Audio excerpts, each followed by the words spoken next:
بسم اللہ الرحمن الرحیم۔ آج میں جماعت نحم کا پہلا چیپٹر آج ہم سٹارٹ کریں گے، جو ہے اخلاق نبی صلی اللہ علیہ وآلہ وسلم، جس کو تحریر کیا ہے مولانا شبلی نعمانی۔ مولانا شبلی نعمانی جو ہے وہ ضلع اعظم گڑھ کے قصبے بندول میں پیدا ہوئے تھے۔ تاریخ پیدائش جو ہے وہ ہے ان کی 1857، وفات 1914، وفات 1914، ولادت 1857۔ ٹھیک ہے۔ اہم تصانیف ان کی ہیں الغزالی، سیرت النعمان، الفاروق، المامون، سوانح مولانا نعوم الغزالی، اورنگزیب عالمگیر پر ایک نظر، سیرت النبی، شیر العجم، موازنہ انیس و دبیر، سفرنامہ مولانا روم اور مصر۔ ٹھیک ہے۔ اس کے علاوہ منطق و فلسفہ طبیعت اور ریاضی کی تعلیم غازی پور میں حاصل کی، فقہ کی تعلیم راپور اور علم حدیث کی تعلیم سہارنپور سے حاصل کی۔ ٹھیک ہے۔ یہ تھا مولانا شبلی نعمانی کا مختصر سا جائزہ، جس کو آپ نے اسپیشلی ان کی ولادت، وفات اور اہم تصانیف کو نہیں بولنا۔ مولانا شبلی نعمانی کا لکھا ہوا جو یہ مضمون ہے آپ کی کتاب میں جو شامل ہے، وہ ہے اخلاق نبی صلی اللہ علیہ وآلہ وسلم۔ اخلاق نبی صلی اللہ علیہ وسلم جو ہے وہ مولانا شبلی نعمانی کے لکھے ہوئے سیرت النبی سے ہے۔ سیرت النبی کی 6 جلدیں تھی، جس میں سے 2 جلدیں مولانا شبلی نعمانی نے خود ہی شائع کی تھی، اور پھر ان کی وفات ہو گئی، اور ان کی وفات کے بعد سید سلیمان ندوی جو مولانا شبلی نعمانی کے بہت ہی لائق ترین شاگرد تھے، انہوں نے بقیہ جلدیں شائع کی۔ اخلاق نبی جو ہے وہ سیرت النبی کا جلد 2 کا حصہ ہے۔ مداومت عمل، اخلاق نبی صلی اللہ علیہ وسلم کا پہلا پوائنٹ جو ہے وہ ہے مداومت عمل۔ مداومت کہتے ہیں ہمیشگی کو برقرار رکھنے کو، عمل جو کام بھی ہم کریں اس کو صحیح طریقے سے پورا کریں۔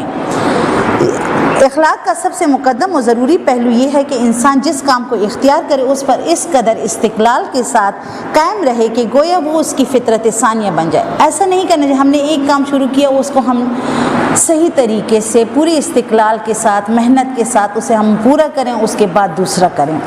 ٹھیک ہے۔ دوسرا پوائنٹ ہے حسن خلق۔ حسن خلق، اچھے اخلاق۔ حضور صلی اللہ علیہ وسلم کے اخلاق ہمارے لیے ایک بے مثال ہیں، ان کے اخلاق ہمارے لیے ایک نمونہ ہے، مثالی نمونہ۔ حضرت علی، حضرت عائشہ، حضرت انس، حضرت ہند بن ابی حالہ وغیرہ جو مدتوں سے آپ صلی اللہ علیہ وسلم کی خدمت میں رہا کرتے تھے، ان سب کا متفقہ بیان ہے کہ آپ صلی اللہ علیہ وسلم نہایت نرم مزاج، خوش اخلاق اور نیک سیرت تھے۔ آپ صلی اللہ علیہ وسلم کا چہرہ ہنستا تھا، وقار و متانت سے گفتگو فرماتے تھے، اور کسی کی خاطر شکنی یعنی کسی کا دل نہیں توڑتے تھے۔ معمول یہ تھا کہ کسی سے ملنے کے وقت ہمیشہ سلام کرنے میں خود پہل کرتے تھے۔ کوئی شخص جھک کر آپ صلی اللہ علیہ وسلم کے کان میں کچھ بات کہتا تو اس وقت تک ان کی بات پر کان لگائے رہتے تھے جب تک وہ اپنی پوری بات ختم نہ کر لیتے۔ مجالس صحبت میں لوگوں کی ناگوار باتوں کو برداشت کرتے۔ ایک دفعہ ایک صاحب عرب کے دستور کے مطابق ایک شخص آیا جس نے زعفران لگایا ہوا تھا۔ ٹھیک ہے۔ آپ صلی اللہ علیہ وسلم نے کچھ نہ فرمایا۔ جب وہ اٹھ کر چلے گئے تو لوگوں سے کہا کہ ان سے کہہ دینا کہ یہ رنگ دھو ڈالے۔ مجلس نبی صلی اللہ علیہ وسلم میں جگہ کم ہوتی تھی، جو شخص پہلے آ جاتا وہ وہاں پر بیٹھ جاتا، تو جو بعد میں آنے والے لوگ ہوتے تھے تو ان کے لیے جگہ اکثر نہیں ہوتی تھی۔ تو جب بعد میں لوگ آتے تھے تو آپ صلی اللہ علیہ وآلہ وسلم ان کے لیے اپنی ردائے مبارک یعنی اپنا اوڑھنا، اپنی چادر بچھا دیتے تھے تاکہ اس پر وہ آ کر بیٹھ جائے۔ ایثار قربانی، آپ صلی اللہ علیہ وسلم کی اخلاق و عادات میں جو وہ سب سے نمایاں اور جس کا اثر سب موقعوں پر نظر آتا ہے وہ ایثار ہے۔ ایثار یعنی قربانی۔ ہر لحاظ آپ صلی اللہ علیہ وسلم نے قربانی دی۔ اولاد سے آپ صلی اللہ علیہ وسلم کو بے انتہا محبت تھی، اور ان میں حضرت فاطمہ الزہرا رضی اللہ تعالیٰ عنہ اس قدر عزیز تھیں کہ جب آتی تو ان کی محبت میں ان کے لیے کھڑے ہو جاتے، پیشانی کو بوسہ دیتے اور اپنی جگہ بٹھاتے۔ تاہم حضرت فاطمہ رضی اللہ عنہ کی اسرت و تنگ دستی کا یہ حال تھا کہ گھر میں کوئی خاتمہ نہیں تھی۔ ایک دفعہ حضرت فاطمہ رضی اللہ عنہ حضور اکرم صلی اللہ علیہ وسلم کی خدمت میں حاضر ہوئی تو وہ حیا سے پاس حیا پاس حیا سے عرض حال نہ کر سکی جناب حضرت علی رضی اللہ عنہ نے ان کی طرف سے ان کا حال حضور اکرم صلی اللہ علیہ وسلم کو بتایا تو حضور اکرم صلی اللہ علیہ وسلم نے فرمایا کہ جب تک اصحاب صفق کا انتظام نہیں ہوا اس وقت تک ہم کچھ نہیں کر سکتے، میں کسی اور طرف متوجہ نہیں ہو سکتا۔ اگرچہ وہ اپنی اولاد سے بے انتہا محبت کرتے تھے لیکن جو اصول تھے ان کو وہ نہیں ہاتھ سے جانے دیتے تھے۔ تواضع، خاطر مدارت، مہمان نوازی، گھر کے کام، حضور اکرم صلی اللہ علیہ وسلم اپنے کپڑوں کو خود دھوتے، پیوند لگاتے، گھر کا کام کاج کرتے، بکریوں کو چارہ ڈالتے، بچوں پر نہایت شفقت فرماتے تھے۔ معمور تھا کہ سفر سے تشریف لاتے تو راہ میں جو بچے ملتے ان کو سواری پر بٹھا لیتے یا اپنے پیچھے بٹھاتے، راستے میں بچے ملتے تو ان کو خود سلام کرتے، ان سے پیار کرتے، ان کے سر پر ہاتھ پھیرتے۔ لطف طبع، ان کی طبیعت، حضرت محمد صلی اللہ علیہ وسلم کی طبیعت جو تھی اس میں لطف یعنی ہنسی مذاق بھی کرتے تھے، ٹھیک ہے، کبھی کبھی ظرافت کی باتیں فرماتے۔ ایک دفعہ حضرت انس کو پکارا تو فرمایا او دو کان والے۔ اس میں ایک نقطہ یہ بھی تھا کہ حضرت انس رضی اللہ عنہ نہایت اطاعت شعار تھے اور ہر وقت رسول پاک صلی اللہ علیہ وسلم کی ارشاد پر کان لگائے رکھتے تھے۔ حضرت انس کے چھوٹے بھائی کا نام ابو عمیر تھا، وہ کم سن تھے، کم عمر تھے اور ایک ممولہ پال رکھا تھا، ممولہ پرندہ کے اتفاق سے وہ مر گیا۔ ابو عمیر کو بہت رنج ہوا، دکھ ہوا۔ آپ صلی اللہ علیہ وسلم نے ان کو غمزدہ دیکھا تو فرمایا ابو عمیر تمہارے ممولے نے کیا کیا؟ ایک شخص نے خدمت اقدس صلی اللہ علیہ وسلم میں آ کر عرض کیا کہ مجھ کو کوئی سواری عنایت ہو۔ ارشاد ہوا کہ میں تمہیں اونٹنی کا بچہ دوں گا۔ اس نے کہا یا رسول اللہ میں اونٹنی کا بچہ لے کر کیا کروں گا؟ آپ صلی اللہ علیہ وسلم نے مذاق میں اس سے فرمایا کہ کوئی اونٹ ایسا بھی ہوتا ہے جو اونٹنی کا بچہ نہ ہو۔ ایک بڑھیا خدمت اقدس صلی اللہ علیہ وسلم میں آئی کہ حضور صلی اللہ علیہ وسلم میرے لیے دعا فرمائیں کہ مجھ کو بہشت نصیب ہو، یعنی مجھے جنت نصیب ہو۔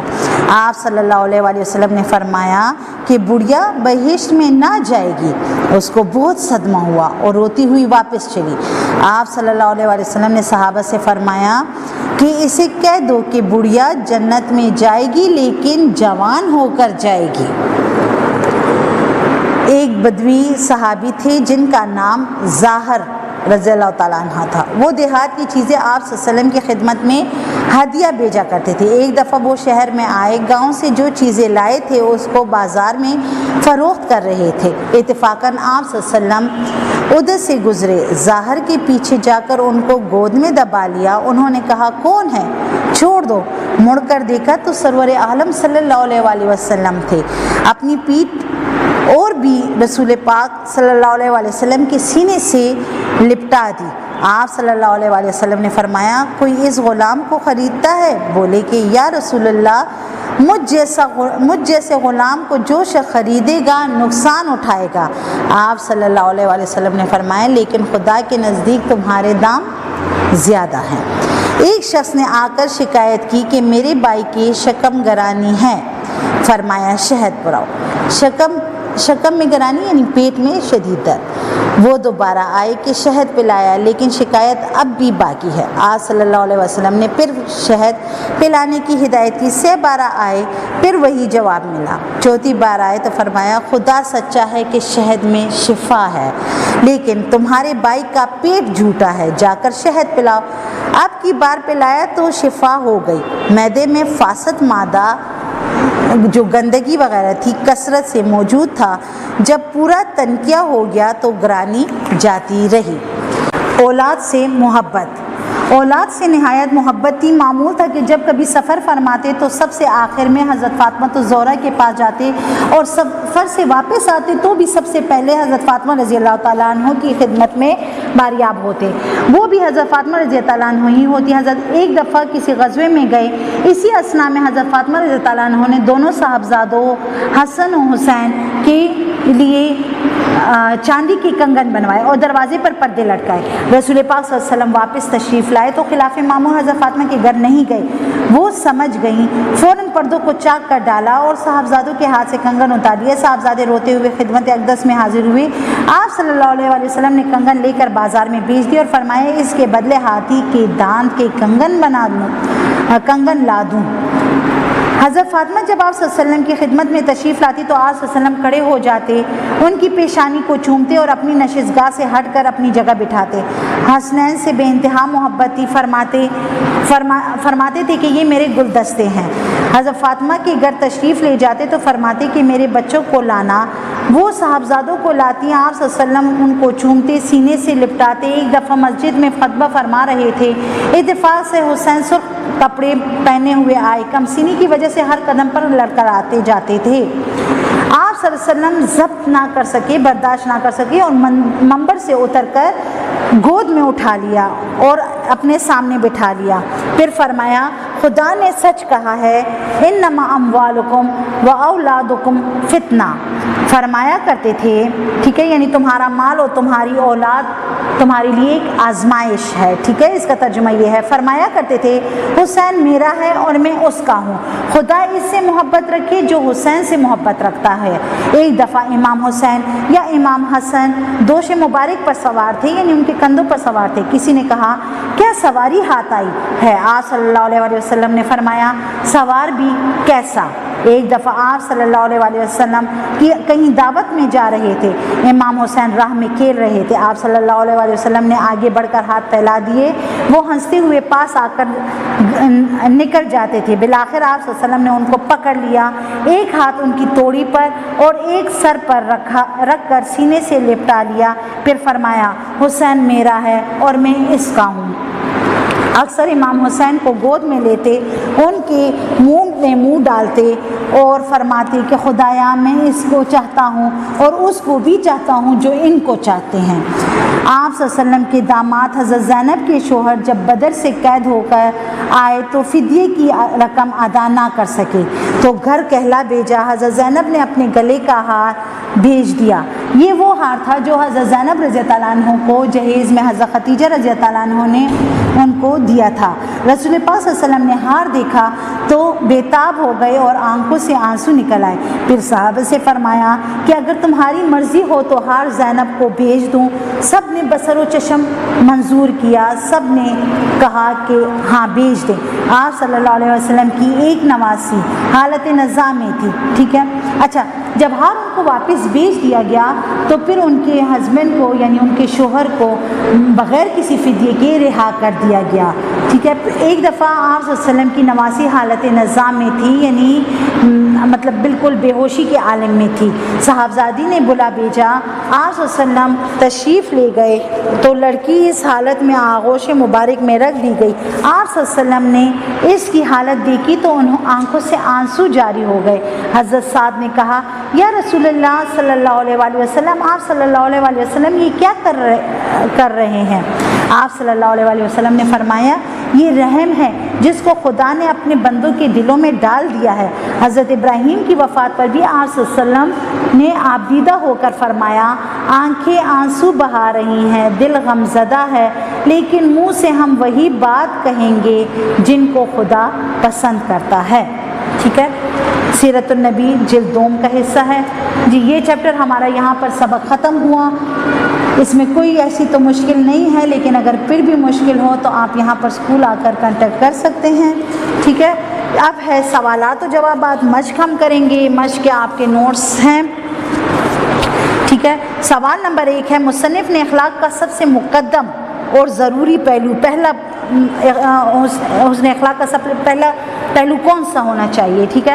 تو جواب شروع کرنے سے پہلے سب سے پہلے آپ نے جواب میں لکھنا ہے سبق اخلاق نبوی، مصنف مولانا شبلی نعمانی، حیثیت مولانا شبلی نعمانی کی مورخ، ٹھیک ہے، ماخوذات سیرت النبی سے جلد دوم سے یہ ماخوذ ہے، اخلاق نبی صلی اللہ علیہ وسلم۔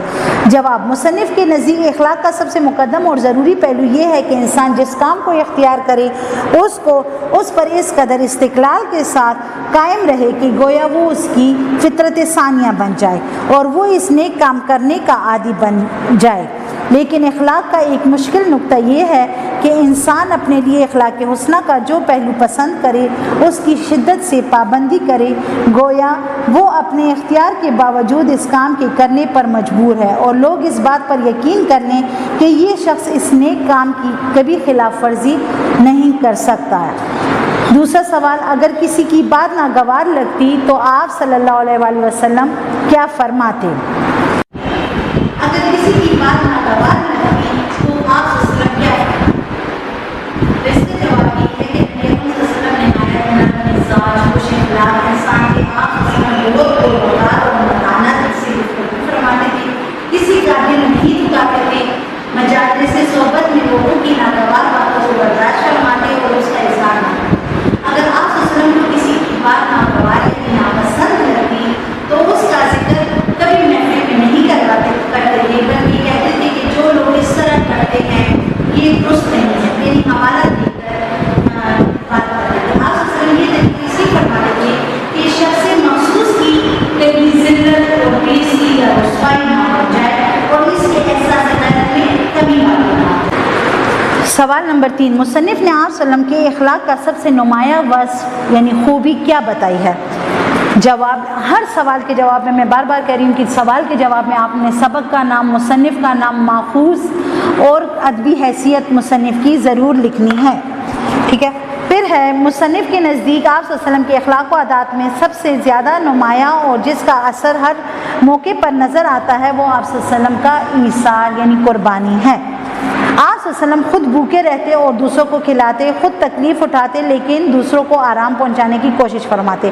اولاد سے آپ صلی اللہ علیہ وسلم کو بے انتہا محبت تھی اور حضرت فاطمہ رضی اللہ عنہ اس قدر عزیز تھی کہ جب وہ آتی تو آپ صلی اللہ علیہ وسلم ان کی محبت میں کھڑے ہو جاتے اور ان کی پیشانی کو بوسہ دیتے اور اپنی جگہ بٹھاتے۔ تاہم حضرت فاطمہ رضی اللہ عنہ کی عزت و تنگدستی کا یہ حال تھا کہ ان کے گھر میں کوئی خادمہ نہ تھی، حضرت خود چکی پیستی، خود پانی کا مشک بھر کر لاتی۔ ایک غزوے میں بہت سی کنیزیں آئیں، حضرت علی رضی اللہ عنہ نے التجا کی کہ ان میں ایک حضرت فاطمہ رضی اللہ عنہ کو ملے۔ آپ صلی اللہ علیہ وسلم نے فرمایا ابھی اصحاب صفہ کا انتظام نہیں ہوا اور جب تک ان کا بندوبست نہ ہو جائے میں کسی اور طرف توجہ نہیں دے سکتا۔ آپ صلی اللہ علیہ وسلم نے حضرت فاطمہ رضی اللہ عنہ کی ضرورت سے زیادہ اصحاب صفہ کا خیال رکھا، ٹھیک ہے؟ سوال نمبر 4: جب لوگ آپ صلی اللہ علیہ وسلم کی تعظیم کے لیے کھڑے ہوئے تو آپ صلی اللہ علیہ وسلم نے کیا فرمایا؟ آپ صلی اللہ علیہ وسلم نہایت نیک سیرت، خوش اخلاق انسان تھے۔ ایک دفعہ آپ صلی اللہ علیہ وسلم گھر سے باہر تشریف لائے، جب لوگوں نے آپ صلی اللہ علیہ وسلم کو دیکھا تو تعظیم کے لیے کھڑے ہوئے۔ آپ صلی اللہ علیہ وسلم نے فرمایا اہل عجم کی طرح میرے لیے تعظیم کے لیے کھڑے نہ ہوا کرو۔ یہ آپ صلی اللہ علیہ وسلم نے اس لیے کہا کہ آپ صلی اللہ علیہ وسلم اپنے لیے امتیازی سلوک کو پسند نہیں فرماتے تھے۔ اہل عجم میں طاقتور، دولت مند اور حاکم سے ڈر کے مارے لوگ ان کی تعظیم کے لیے اٹھ کھڑے ہوتے تھے۔ آپ صلی اللہ علیہ وسلم نے بڑائی اور تکبر کا خاتمہ کرنے کے لیے ایسے فرمایا۔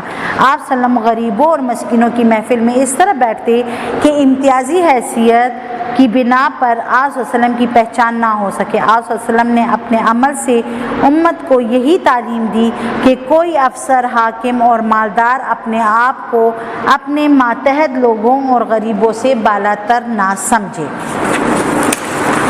سوال نمبر 5: جب فصل کا نیا میوہ تیار ہوتا تو آپ صلی اللہ علیہ وسلم آپ صلی اللہ علیہ وسلم کی خدمت میں پیش کیا جاتا تو آپ صلی اللہ علیہ وسلم کیا فرمایا کرتے؟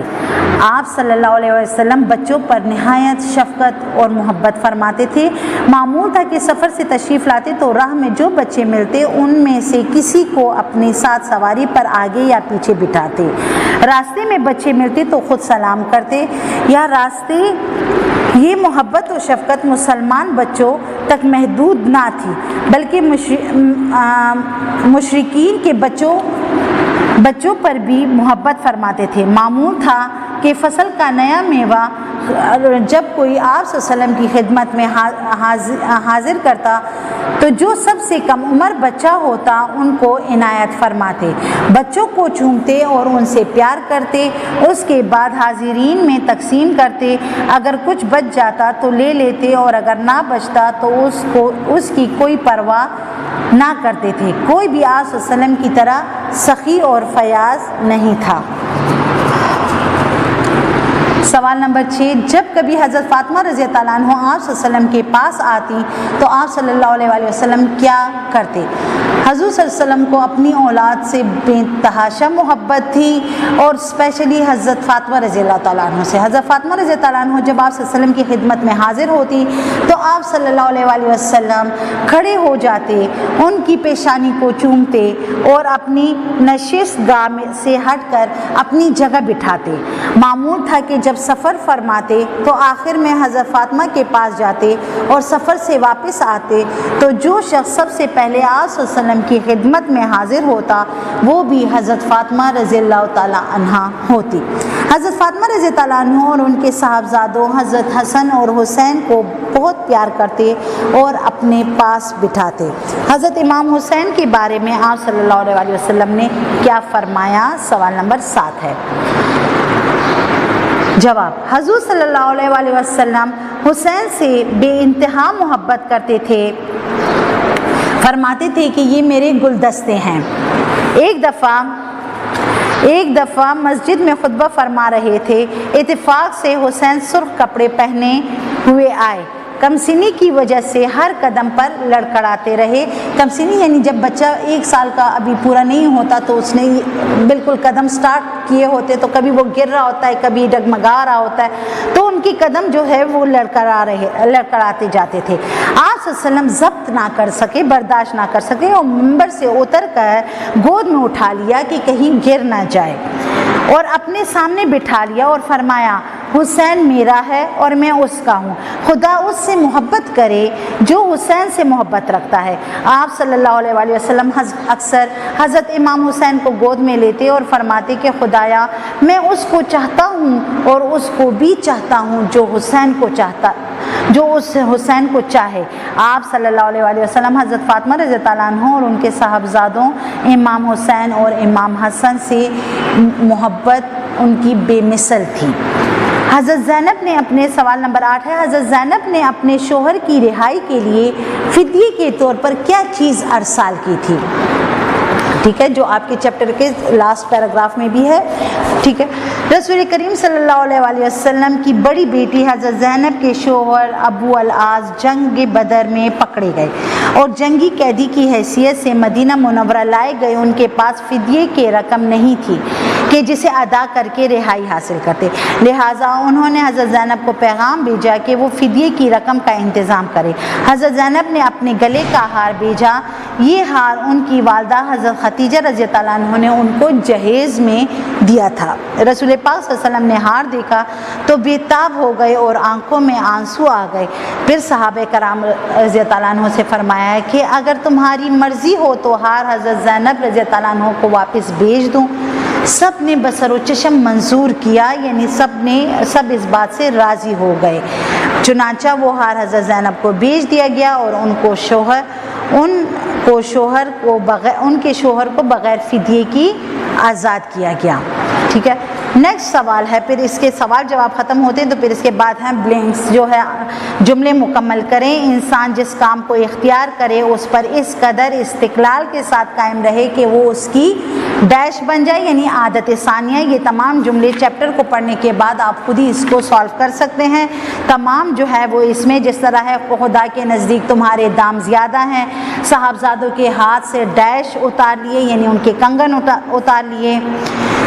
تیسرا سوال ہے، سیاق و سباق کے حوالے سے کسی عبارت کی وضاحت کرنی ہو تو 3 سرخیاں، مطلب یہ تو پھر انہوں نے یہاں پر کتاب میں جو ہے یہاں پر مثال دی ہوئی ہے، لیکن آپ نے سیاق و سباق کا حوالہ اس طریقے سے کرنا ہے کہ سب سے پہلے اقتباس، جو بھی پیراگراف آتا ہے پیراگراف آپ لکھ لیں، نہیں لکھتے تو ڈاٹس میں لکھ کر آپ لکھ لیں تاکہ آپ کو پھر اس کے بعد حوالہ متن آپ نے لکھنا ہوگا۔ حوالہ متن کیا ہوتا ہے؟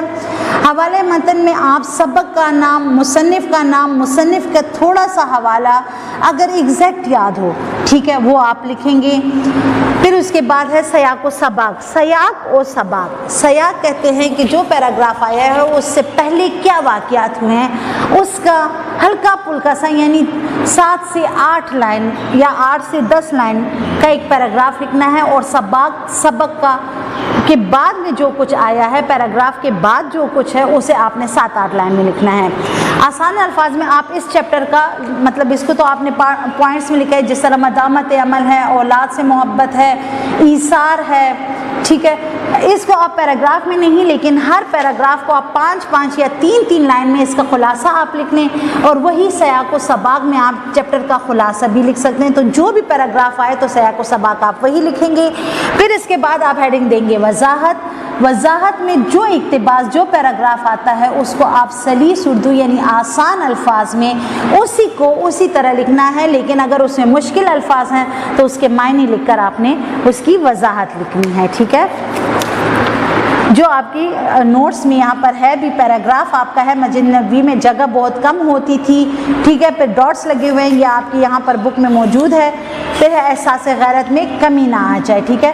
تو اس میں یہی تھا کہ حضرت محمد صلی اللہ علیہ وسلم اگر کوئی بعد میں آتا تو ان کے لیے اپنی ردائے مبین یعنی چادر، اپنی اوڑھنی بچھا دیتے تھے، تو اس کو آپ آسان الفاظ میں آپ اس کی وضاحت کریں، اور سیاق و سباق جو ہے وہ آپ چیپٹر کا ایک چھوٹا سا خلاصہ اپنے الفاظ میں آپ لکھ لیں، ٹھیک ہے۔ جس طرح حوالہ متن میں ہے، یہ اقتباس ہماری نصابی کتاب اردو لازمی کے سبق اخلاق نبی صلی اللہ علیہ وآلہ وسلم سے لیا گیا ہے۔ یہ مضمون مولانا شبلی نعمانی کی تصنیف سیرت النبی جلد 2 کا حصہ ہے، جلد 2 لکھنا نہ بھولیے گا۔ مولانا شبلی نعمانی اردو ادب میں مورخ کی حیثیت سے، یعنی ادبی حیثیت مولانا شبلی نعمانی کی جو ہے وہ ہے مورخ، تاریخ نویس۔ ان کا شمار اردو ادب کے عناصر 5 یعنی بڑے بڑے 5 جو لوگ ہیں ان میں سے ان کا بھی ہوتا ہے۔ سیاق و سباق، اس سبق میں مصنف کہتے ہیں کہ حضور صلی اللہ علیہ وسلم اعلی اخلاق کے مالک تھے۔ آپ صلی اللہ علیہ وسلم نرم مزاج، خوش اخلاق اور نیک سیرت تھے۔ دنیا کی ہر خوبی آپ صلی اللہ علیہ وسلم کی بلند سیرت کا حصہ بن گئی تھی، اور ہر خوبی کمال کے اس درجے تک پہنچی ہوئی تھی کہ اس بلند درجے کا تصور بھی نہیں کیا جا سکتا۔ آپ صلی اللہ علیہ وسلم اپنے تمام کام اپنے ہاتھوں سے کرتے تھے، جو کام شروع کرتے اسے تکمیل تک پہنچاتے تھے، بچوں سے شفقت فرماتے تھے، کبھی کسی کی دل شکنی نہیں کرتے تھے، کبھی کسی کا دل نہیں توڑتے تھے، غریبوں، یتیموں، بیواؤں کی مدد کرتے تھے، غریب بیمار ہوتا تو ان کی عیادت فرماتے تھے، مجلس میں لوگوں کی ناگوار باتوں کو برداشت کرتے تھے، کوئی بات کسی کی ناگوار گزرتی تو اسے کسی کا حوالہ کر کے جنرل سی بات میں کر لیتے تھے۔ اولاد سے آپ صلی اللہ علیہ وسلم کو بے تحاشا محبت تھی، اور پھر حضرت فاطمہ رضی اللہ عنہ سے حضرت فاطمہ رضی اللہ عنہ بے حد عزیز تھی۔ آپ صلی اللہ علیہ وسلم کی زندگی ہمارے لیے مشعل راہ ہے۔ پھر اس کے بعد ہے وضاحت۔ وضاحت میں اس اقتباس میں مولانا شبلی نعمانی حضور صلی اللہ علیہ وسلم کے اخلاق حسنہ کا ذکر کرتے ہوئے کہتے ہیں کہ جس محفل میں حضور صلی اللہ علیہ وسلم موجود ہوتے تو لوگ دور دور سے ان کی باتیں سننے کے لیے آتے تھے۔ مدینہ میں مسلمانوں کی تعداد بڑھ گئی تھی، اور مسجد نبی صلی اللہ علیہ وسلم میں لوگوں کے بیٹھنے کی گنجائش کم تھی۔ مسجد نبی صلی اللہ علیہ وسلم میں لوگ پہلے سے آ کر بیٹھ جاتے تھے تو بعد میں آنے والے لوگوں کے لیے جگہ نہیں رہتی تھی۔ ایسے موقع پر کوئی مجلس میں حاضر ہوتا اور اسے بیٹھنے کی جگہ نہ ملتی تو رسول صلی اللہ علیہ وسلم اپنی چادر مبارک بچھا کر اسے چادر پر بٹھاتے اور اس طرح اس کے بیٹھنے کے لیے جگہ بناتے۔ اگر محفل میں کسی کی کوئی بات بری معلوم ہوتی یا ناگوار گزرتی تو مجلس میں اس کا نام لے کر اسے منع نہیں کرتے تھے، بلکہ اشاروں میں سمجھانے کی کوشش کرتے اور کسی دوسرے شخص کے ذریعے اسے پیغام دے کر اس کام کے کرنے سے منع فرماتے تھے۔ یہ مجلس میں موجود لوگوں سے کہتے کہ بعض لوگ ایسا کرتے ہیں، ایسا نہیں کرنا چاہیے۔ اس طرح حکیمانہ انداز سے لوگوں کو سمجھاتے اور کہ وہ آدمی سمجھ بھی جاتا اور اسے شرمندگی بھی نہ اٹھانی پڑے۔ اس کے بعد ہے آپ کے الفاظ مترادف۔ ٹھیک ہے. الفاظ مترادف، الفاظ ہم معنی، مترادف ہم معنی الفاظ. متانت سنجیدگی، میوہ پھل، دام قیمت، مجلس محفل، ارشاد حکم فرمان، بہشت جنت. اچھا جی، سبق اخلاق نبی صلی اللہ علیہ وسلم اور اس کے مصنف مولانا شبلی نعمانی. آپ کو اس کی سمجھ آئی ہوگی کیونکہ اس میں کوئی ایسی مشکل بات ہے ہی نہیں، اخلاق سے متعلق ہے، اقتباس ہے. میں نے آپ کو بتا دیا. جواب میں جواب آپ سوالات و جوابات جو آپ کے پاس نوٹس میں موجود ہیں وہ بھی میں نے آپ کو بتا دیے ہیں. اس کے علاوہ بھی اگر کوئی مشکل ہو تو آپ اسکول میں کنٹیکٹ کر سکتے ہیں.